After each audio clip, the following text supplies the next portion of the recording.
മനസ്സിലും വൈശാഖോത്സവകാലം ജലലോലയോടുന്ന കാലം ഇക്കരെ അക്കരെ ഓടിത്തളരും ഭക്തരെ കാക്കും പെരുമാളെ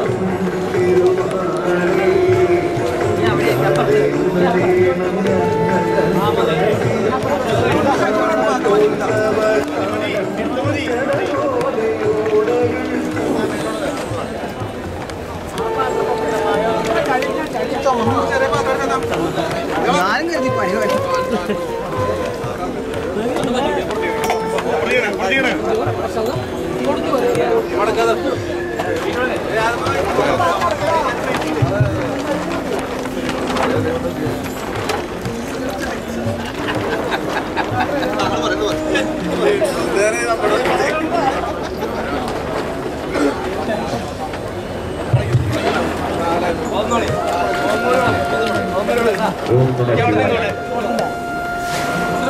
മാസം 1-ാം തീയതിയിലെ വടക്കുന്നാഥൻ ക്ഷേത്രത്തിലെ ആനയൂട്ടിന്റെ ഒരുക്കങ്ങൾ പൂർത്തിയായിരിക്കുകയാണ്. അല്പസമയം ഭക്തജനങ്ങൾ ആരും തന്നെ കയറി ചെന്ന് ആനയെ ഊട്ടുന്നതിന് വേണ്ടി ശ്രമിക്കരുത്. ആനക്കാരന്റെ സമ്മതം ഉണ്ടെങ്കിൽ മാത്രം നിങ്ങൾക്ക് അങ്ങനെ ചെയ്യാം. അതല്ലാതെ സ്വയം ചെന്ന് ആനക്ക് ഭക്ഷണം കൊടുക്കാൻ പ്രതികരിക്കും, അത് പ്രശ്നങ്ങൾ ഉണ്ടാക്കും.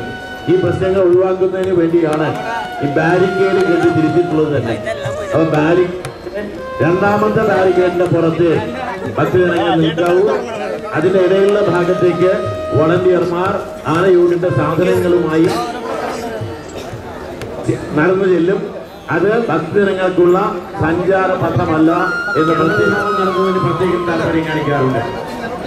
ആ ഗണപതി ഹോമത്തോടു കൂടി തന്നെ പ്രത്യക്ഷ ഗണപതി പൂജ നടത്താൻ കഴിഞ്ഞാൽ നന്നായിരുന്നു എന്ന് പല ഭക്തജനങ്ങൾക്കും ആഗ്രഹവും ഉണ്ടാകാറുണ്ട്.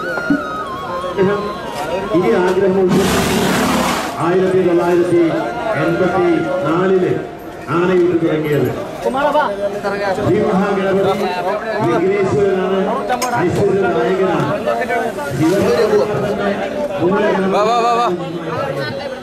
മഹാഗണപതി ഗജമുഖനാണ്. അതുകൊണ്ട് ഗജത്തെ ആരാധിക്കുമ്പോൾ തീർച്ചയായും ഗണപതിയെ പ്രത്യക്ഷമായി ആരാധിക്കുന്നു എന്നൊരു തോന്നൽ ഭക്തജനങ്ങൾക്കുണ്ടാകുന്നു. ഗണപതിക്ക് നേരിട്ട് നൈവേദ്യം സമർപ്പിക്കുന്ന ഒരു ബോധമാണ് ഉണ്ടാകുന്നത്. മാത്രമല്ല ഭാരതത്തിന്റെ തത്വശാസ്ത്രം അനുസരിച്ച് എല്ലാ ജീവജാലങ്ങളിലും കുടികൊള്ളുന്ന ജീവസത്വം തന്നെയാണ് പരമാത്മ ചൈതന്യം.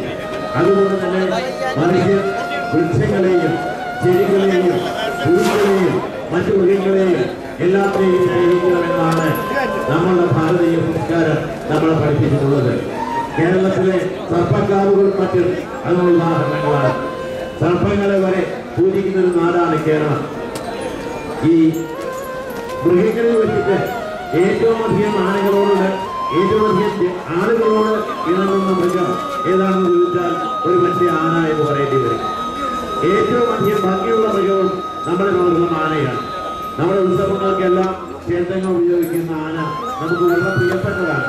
അപ്പൊ ഒരു തരത്തിൽ പറഞ്ഞാൽ പശുപതിയുടെ തിരുമുറ്റത്ത് വടക്കുന്നാഥൻ പശുപതിയാണ്. എല്ലാ മൃഗങ്ങളുടെയും അധിപതിയാണ്, എല്ലാ നന്മകളുടെയും അധിപതിയാണ്.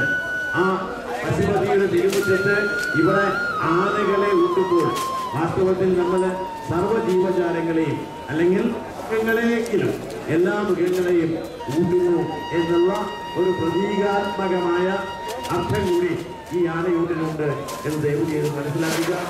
ലോകാ സമസ്ത സുഖിനോ ഭവന്തു എന്ന് പ്രാർത്ഥിക്കാൻ പറയുമ്പോൾ ഈ ലോകം മുഴുവൻ കുടുംബമാണ് എന്ന് മനസ്സിലാക്കാൻ പറയുമ്പോൾ ഭാരതീയ തത്വശാസ്ത്രം നമ്മളെ മനസ്സിലാക്കി തരുന്നത് എല്ലാ ജീവജാലങ്ങളും ഒരേ പരമാത്മാവിന്റെ ചൈതന്യം കൊണ്ട് എന്ന് മനസ്സിലാക്കുക എന്നാണ്. ആ ആശയം ഉൾക്കൊണ്ടുകൊണ്ടാണ് വടക്കുന്നാഥന്റെ തിരുമുറ്റത്ത് മാസം 1-ാം തീയതി